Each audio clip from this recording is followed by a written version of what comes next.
All right, everybody, welcome back to Shaw Sports Talk. I got a very special guest for y'all. And given that the Olympia just took place over this past weekend, I'm bringing in one of my childhood best friends and current best friends and bodybuilder and just a badass dude, Ryan Dilly. How you doing, my man? Pretty good, pretty good. Thanks for having me on the show, sir. Dude, that beard is looking absolutely phenomenal. How long you been growing that thing out for? Dude, honestly, it's only been like 4 months. I had to shave for work. I was clean shaven. It only took this long. What's making that hair grow so fast, man? I don't know. Must be good nutrition, maybe a little high testosterone. I don't know. Oh yeah, there you go. Okay, so you've seen him in the dark. I assume he's sitting in this car, and I just want everybody to see what this guy looks like when he's getting the lift in. This is him right here. So you know he's the real deal. No BS. He's not a fraud. This is the real deal. So the question I want to start off with, Dilly, is what causes someone like yourself to get into the profession of bodybuilding or weightlifting, whatever you would like to call it? What causes a man like you to say, this is my passion, this is what I want to do, and I'm going to go do it? I mean, it started out when I was pretty young. Just kind of my dad made me get into it for baseball, and it kind of just stuck. I mean, I guess you could say I was a pretty insecure kid. Didn't really have like a lot of friends, only child, and when you're the kind of person that thrives in an isolated environment, this type of stuff is just perfect for you because every day it all comes down to you. It's all about getting your meals in, getting your training in, and you just have that outlet for yourself. So I think that's kind of what it was. Yeah, and I would say like you kind of hit on it a little bit, but I want you to go in deeper, like on your journey. When did you start?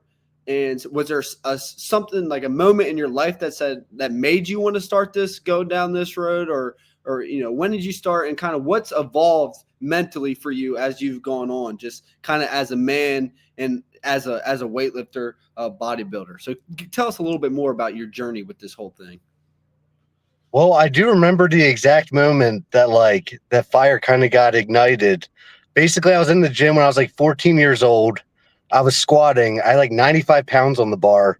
And I remember I unracked it, lost my balance, and both the 25s came falling off both sides. My ass hit the fucking floor, and I see a girl behind me from my school just hysterically fucking laughing.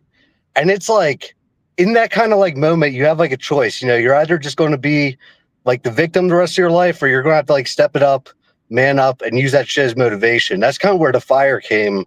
It's kind of like that, like you against the world type of mentality. And that's kind of like where I've been throughout this entire thing. And it's not always negative, it's a very positive outlet, but sometimes you need to rely on those negative things in your life to keep you going. But there was a lot of like immaturity, anger when I was younger, but now it's kind of more evolved to like where I guess things are more calculated. Everything is just planned out, it's structured. I don't get as emotional in the gym. It's just planned out, and I know what I'm going to look like within 2 weeks. Everything's planned out, structured. So it's kind of evolved like that. No, you talk about that structure, and you kind of segue me, sorry, into the next point perfectly, and that's just you talk about the structure. You talk about the discipline, and something me knowing you, I played college football. I've been around a lot of great athletes, and I promise you, bro, nobody is as structured and as detailed oriented and as disciplined in what they're doing.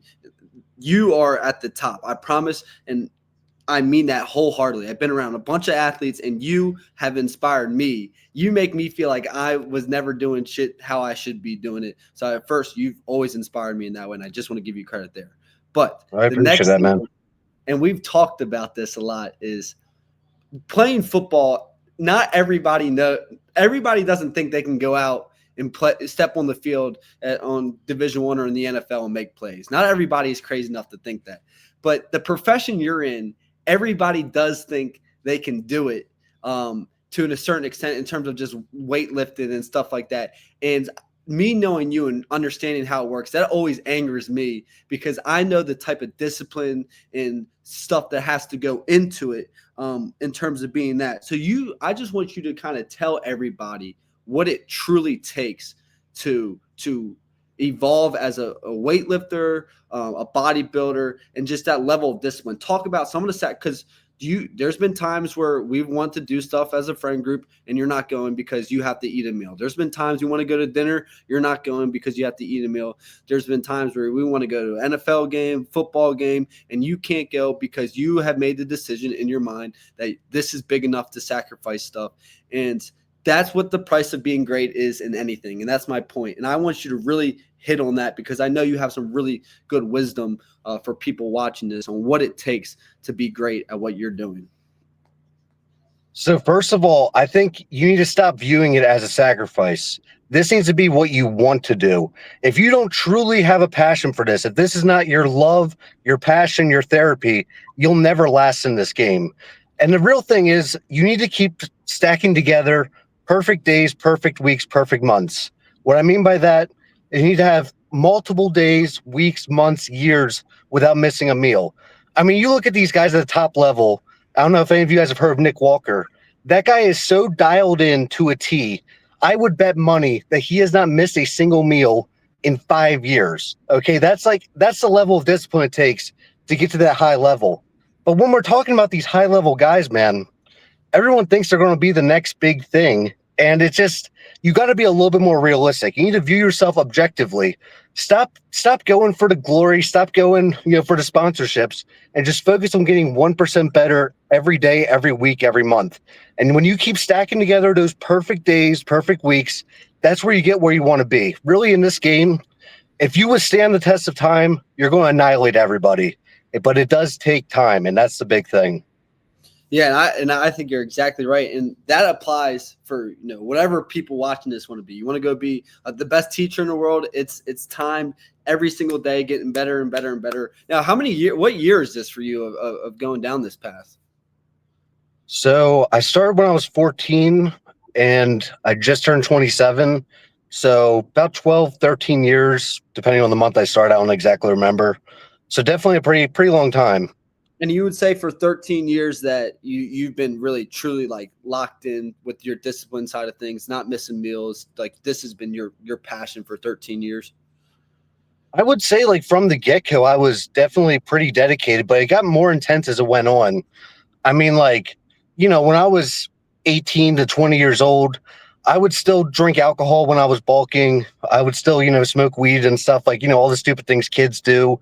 But now it's like, I've been sober for years. That's one of the sacrifices, man. And that's like one thing you guys don't understand is when you go sober, that's very necessary for your progression in this game. Because here's the way I think of it. Okay, so there's 52 weeks in a year, right? If you drink 1 day a week, only 1 day a week, your protein synthesis is messed up for that day and the following day. Now, with 52 weeks in a year, you multiply that 2 times 52, that's what? 104 days a year that you're not making optimal progress? You think someone's not going to fucking surpass you with that? So, that's kind of the mindset you need to have with this type of stuff. Yeah, no, and that's like you kind of remind me of Khabib Nurmagomedov. I know you loved him. We watched him dominate McGregor back in the day, but he's talked about kind of alcohol for a religious purpose, but he's also brought that up in terms of the ones who make it to the top are doing this stuff every single day. And it's not just, it's their life. And we talk about balance. We've had this conversation before. Is balance, real? Is balance a myth? And I know we're both on the same side of things that if you want to truly, truly be great at something, you got to go all in on it. Would you agree with that in terms of, balance, people, work-life balance? What do you think about that?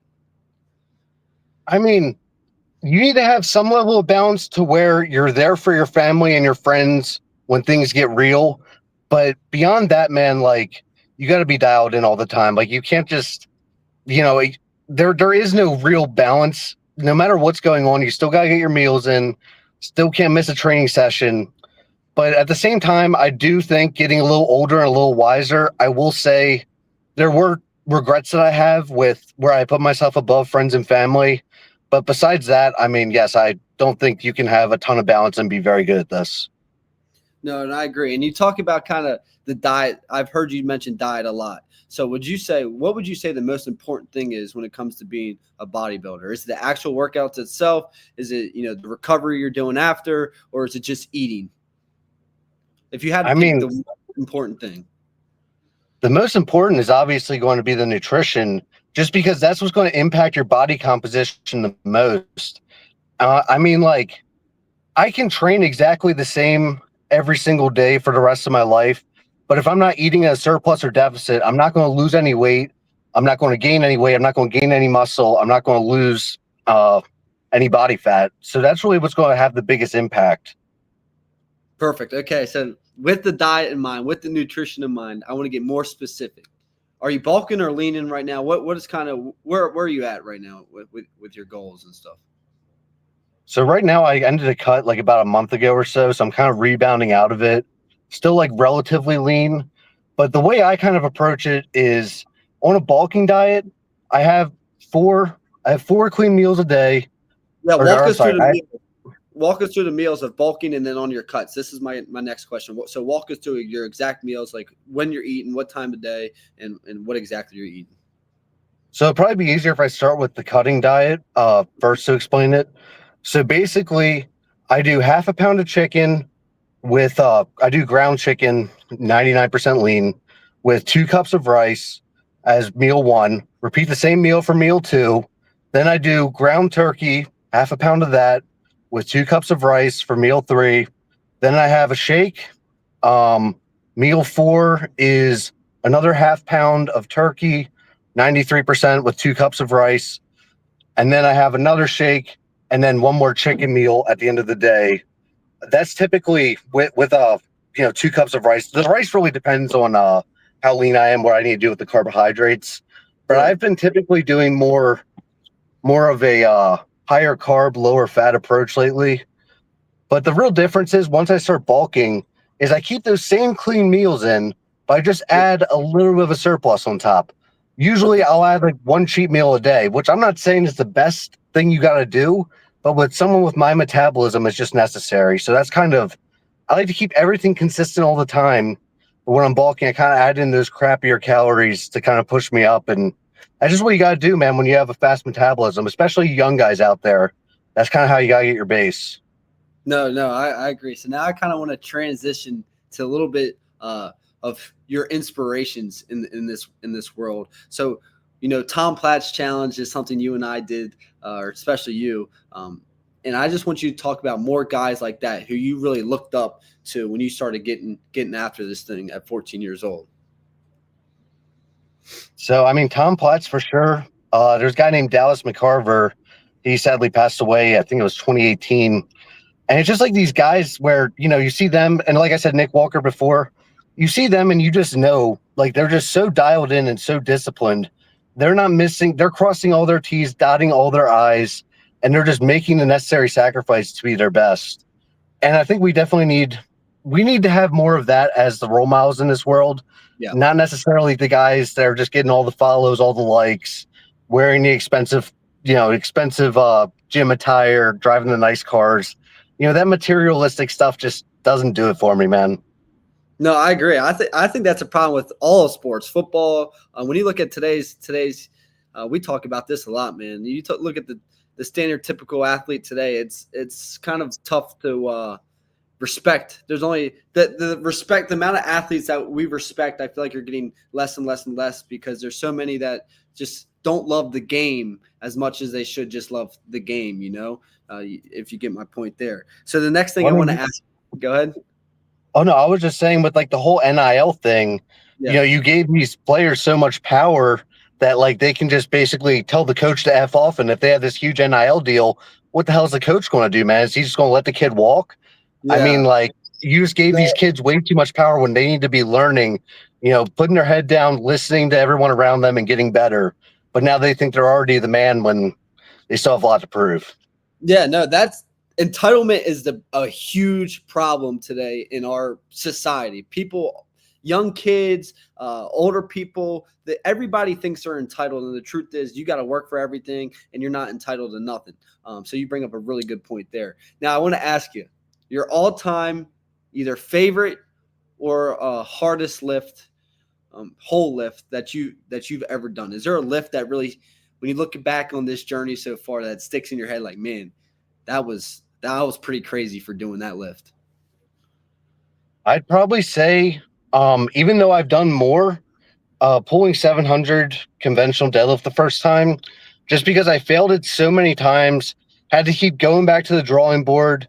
I'd put my phone down, I'd record those sets, and I would just watch them for hours, watch the warm-up sets, the speed off the ground. And I failed that lift like at least like 10 times, man. 10 times at my knees, and just finally getting that and overcoming it. That was probably the best moment in my lifting career, to be honest. Yeah, I remember you were fighting for that one hard. So you said you film a lot of your stuff. Would you say you approach it kind of like like me playing football? I would watch film to get ready for my opponents. Would you say you kind of watch film on yourself and that's helped you a lot watching film, or what would you say that kind of aspect has helped you with?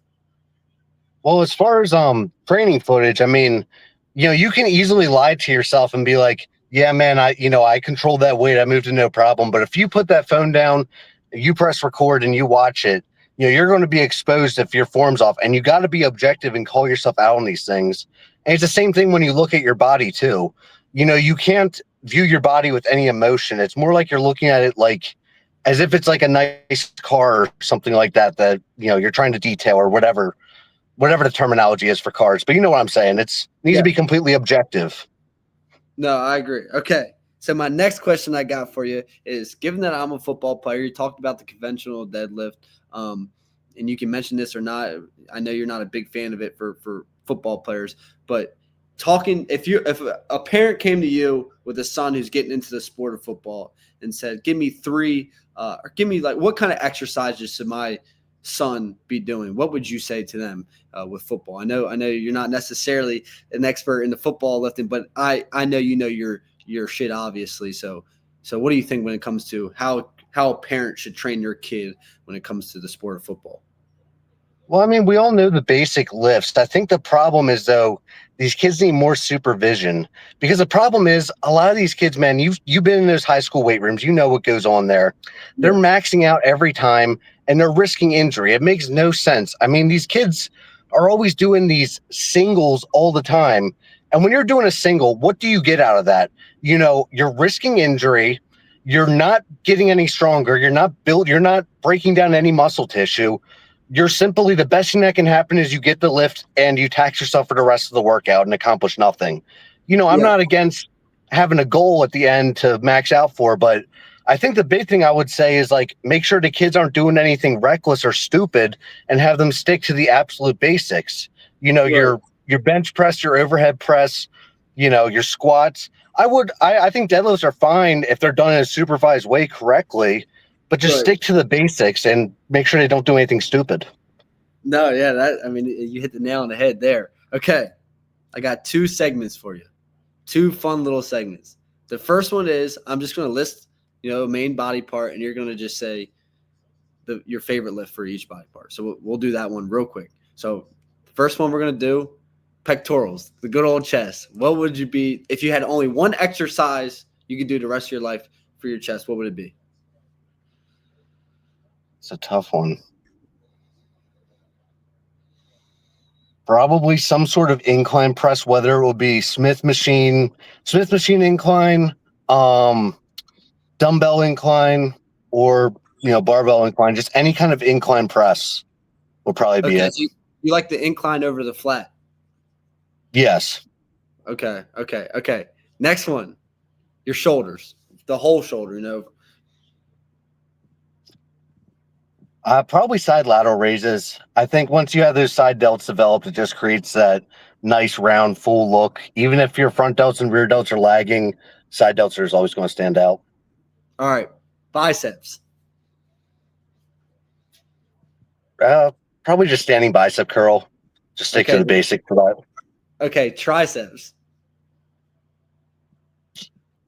Just any standard tricep push down movement. I think that's pretty good. Okay, we're moving to the back. We got the lats. That's a tough one. Because you need a rowing and a pull down type of movement too. Like, that's kind of tough. I guess I would say barbell rows would probably be what I would go for, just because they build a lot of mass and it's kind of like a full body movement with limited movements you can do. So, all right, okay. Now we're moving down to the good old glutes. Oh God, I don't know. I don't train that shit. I have no idea. I want to see what you're gonna say. All right, hamstrings. Hamstring curl machine. Okay, quads, Leg extensions for sure. and then Most underrated exercise for legs. most underrated exercise for legs. Expand on that. Why? I mean, I just feel like when you start with them and you learn how to do them correctly, you get such great blood flow going into it, and you can get away with using less weight once you move on to your leg presses and your squats. And it makes the whole workout safer, and the quads are getting way more stimulated. Once you learn to do this correctly, it's a game changer. Okay, okay. And then lastly, I don't know sure if you're a big. Are you a calf guy? Just calf raises? Yeah, I mean, just pretty much whatever calf raise machine they have. I mean, my calves are going to suck no matter what. I mean, the Yeah, insertions are awful. I'm too tall, but yeah. yeah, I still do them. The core. What about a core exercise? One core exercise. I'd probably say hanging leg raises actually. Hanging leg raises. Okay, okay. All right. That's beautiful. I love all those answers. Now, this one, I cannot wait for this one. I'm going to list names for you. And you're just going to give, don't think about it, whatever comes to your mind. Oh God, okay. Not like too off the wall insane, but whatever comes to your mind, just shoot it out. Okay? Are you ready? Yeah. Arnold Schwarzenegger, Legend, Nick Walker, disciplined. Ronnie Coleman,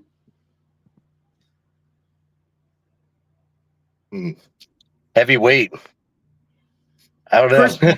Chris Bumstead, Cool. Overrated. Derek Lunsford. Oh God, he looks like a tick. Tick. I'm probably going to mess this guy's name up, so forgive me. Hadi Chopin. He's pretty badass. Conditioned would be the word I'd use. Dallas McCarver. The GOAT. Alex Stefanik. Call him Bot. All right, Bob. Okay, okay. That wraps it up for those watching. Alex Stefanik is our other child. And we'll leave it at that. Okay, that was wraps up your personal story. There is one thing I actually do want to ask you before we wrap your personal story up, and that's, or maybe two things. One, what's kind of your end goal for all this? Is there a certain size you want to get to? Is there a certain competition you want to eventually make it to? What is your end goal, or is it just something fulfilling in your mind when you want to get out of this? Really, I just want to see how good I can be, and I just can't really imagine doing anything else. Like this is just what I do. It's what I'm used to, and it's my own little thing I can do on my own. You know, I can keep my sweatshirt on. I can keep it completely to myself, hidden from other people, and I just have like my own passion for myself. And as long as I keep enjoying it and I get as good as I can possibly be, that's really all I need. I don't need any titles. I don't need any sponsorships. I don't need any money from it. As long as I have that passion and I still love it, that's all that matters. Yeah, man, that's a good answer. And then the last thing I got for you is, what would you tell 12, 11-year-old Ryan Dilley? If you could go back and talk to you now, go back and talk to an 11-year-old, 12-year-old Ryan Dilley, what would you say to him? What advice would you give him? I just say don't get pushed around as much, stand up for yourself and, don't be afraid to speak your mind because whether people like you or not, at least if you can stand on your own morals and stand up for yourself, you can still have some pride at the end of the day. And, back then I did not have that kind of confidence and I wish I did. Yeah, no, man, that's good. Okay, you ready to move on out of your personal story before we start getting too emotional with all of this, man? Yeah, sure. Okay, all right. So the Olympia, like I said at the beginning of this, just took place 2025. And I want to recap it with you. And I want to start off, maybe early last week, coming into this thing. What was kind of your predictions going into it? How did you see this one going? I know you follow this closely. Make sure you mention some names. But yeah, what was kind of your initial thoughts before this thing got started on Saturday, or really Friday? I was really on the Nick Walker bandwagon. I know a lot of people had him as the favorite, But considering that, Derek Lunsford won the whole show and Nick arguably defeated him earlier this year, and with how Nick's been looking and how disciplined he is, I thought for sure he'd take it. Unfortunately, he missed his peak, which just happens sometimes. Very unfortunate, but that was who I had. I also really liked Andrew Jack coming into the show, and I Yeah. was right about that. I always knew because he has the height. He just stands out on that stage. He's kind of like an oversized Flex Wheeler and just has that beautiful aesthetic physique. And when you're, 5 inches, 6 inches, 9 inches taller than all the other guys next to you, you're going to stand out up there. So I Yeah. had him up there as well. No. And then so you kind of bring us to the next point. When the prejudging got rolling and you saw the guys, getting on the stage. Let's start with Nick Walker. Did you know right away when you had your first look at him that he had missed the mark? What kind of guys in an initial prejudging stood out to you, and then maybe not disappointed you, but you're like, dang, they missed their mark? I think Samson looked a little downsized from the year prior. I know he went for that conditioned look, and I just think with his body, it just didn't pan out. I mean, I don't think he necessarily did anything wrong. I'm sure the judge's feedback was to come in sharper, but it just didn't work out for him. Obviously, I was a little shocked by Nick Walker, coming in flat. I would say I was very surprised to see Derek fighting for that top 4 spot. I'm pretty sure in the scorecard they had him winning in prejudging. I have no idea how. Maybe that's just the typical bodybuilding politics. But I'd say Hadi Chopin stood out to me because his conditioning was obviously the best up there in that top 4. And of course, Andrew Jack with his structure and everything. Yeah. So this brings us to I agree. When I was watching it, I actually texted you. I like Samson. Obviously, I don't have the same eye that you do, but I like Samson. I thought he looked great. And Andrew Jack is big as shit, though, up on that stage, man. I mean, he is a big dude, but it definitely set up for an exciting final day. And this brings us to our final 4, and I want your thoughts on it real quick. I'm going to show this. Can you see this? Yeah, I can see it. Oh, perfect. So we got Andrew Jack on the left. We got Hadi Chopin next to him, Derek Lunsford, and then Samson to cap it off on the right. And the top 4 was, correct me if I'm wrong, when it was all said and done, was Derek Lunsford, Hadi Chopin, Samson, and then Andrew Jack, correct? Or was it Andrew Jack and Samson? Andrew Jack was ahead of Samson. Okay, Andrew Jack and Samson. When this got announced, what was and looking at this picture, if you can kind of look at each guy, give us your final 4, what final 4 you would have, and go through each guy in these photos and explain what you like about them and what you didn't like, or maybe agree with the judge on or disagree with the judges on, looking at this picture here, or not just this picture, but really all around. Yeah, I mean, obviously we're going by one pose here, but like when you really analyze these guys, the guy next to Derek in the middle, the other short guy, he has the best conditioning up there. He has he's the leanest guy up there.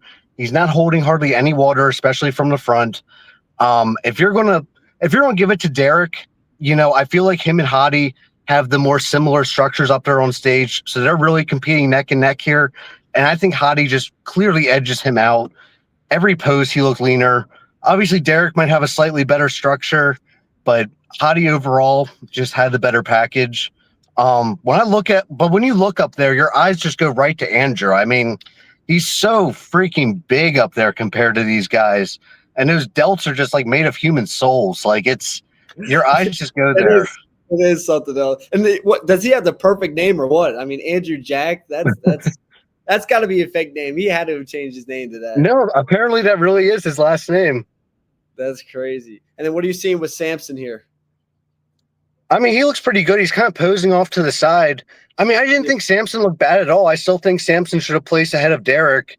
My top 4, I probably would have Hadi winning, Andrew in second, Samson in third, and Derek in fourth. Right. So okay, I obviously I'm going to agree because you know what you're talking about, and I trust you with this stuff.